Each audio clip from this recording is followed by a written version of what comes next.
So we get right to the problem, solution, sexy time, new problem, and then the final solution in quick succession. I am here to make you mine. Hi, welcome back to my channel. Today, we'll be discussing OMG by Chiro. Before we get started, there will be spoilers, so if you don't want to be spoiled in this manhwa, go and click off now. No worries, I'll catch you next time. For those of you who decide to stick around, let's go over some content warnings. There may be references to blood, dubcon, religion, power imbalance, police, extortion, classism, attempted solicitation, slut-shaming, violence, and chronic illness, as these things do appear in the manhwa. But if that's okay with you, let's go and get started.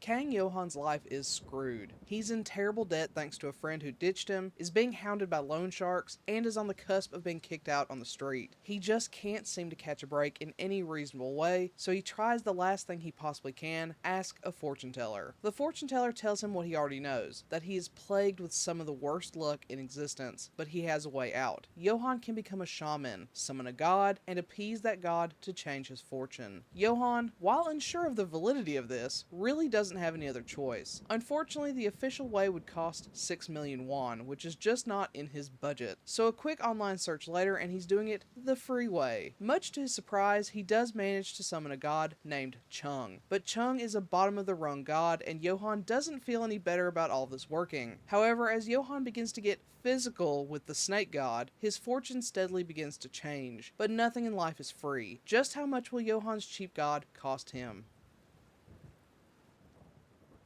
To start with, I've got to say, I've been reading some titles with some mid or bad art recently, and I don't know if that altered my bar to what I consider really good art, but I genuinely do think this is some killer art. I've learned with these shorter titles that you can't always trust the cover art, as oftentimes what you see on the cover is nowhere near close to what's in the story itself. That's not the case at all here. I'd actually say the cover is doing this title a disservice, particularly for Johan. I'm not going to say it's perfect by any means, but the art is super expressive, reasonably consistent, and just really aligns with my preferences. It's a sight for sore eyes for sure. I also have to give credit where credit is due. For a title that's only 6 episodes long, including the prologue, this tells an impressively cohesive story. I think part of it that works where many other shorts fail is that it doesn't try to overextend itself. It tells a very simple story with a straightforward goal. Johan is cursed with misfortune. He has to summon a god to fix his misfortune. The god turns out to be pretty useless and greedy, but while fulfilling their physical desires, he discovers that is how he finds his good luck. There's not a ton of fluff narrative-wise, so we get right to the problem, solution, sexy time, new problem, and then the final solution in quick succession. It's breakneck speed, which often isn't the best, but it works really well in this case. And it doesn't stop with Johan's goal. I was already pretty pleased that Johan had the full gambit of problem, solution, new problem, and then new solution in such a short story, but then we also got some growth on Chung's side too. I'm not going to pretend that Chung's side of the narrative is nearly as deeply explored or involved as Johan's, but there's much more substance there than I would have expected. There's a small mention that Chung is a snake god, not a dragon god, but there's not much mention beyond that, like why or how, but it's very much the Chekhov's gun in this scenario and ends up being key to Johan's ultimate solution. I won't spoil it because seeing it was so fun that I think it's worth reading for yourself, but I will say that I was surprised there was enough time to even consider Chung's growth and change in such a short narrative, and I loved it. This is one of those instances where the worst part of the story is that it ends. The length of the narrative is the weakest part simply because I'm greedy and desperately want more. I love tsundere style bottoms, which our snake god Chung is. I also love loud, goofy tops who can't catch a break like Johan. Then pair these two together in a relationship that starts 100% physical, but transitions into something more emotional with a connection that transcends destiny, and I'm all over it. I would adore for this to one day get a more full lengthy release, but even as it is, it's a treat. I'll still be out there hoping, but I'm happy as it is.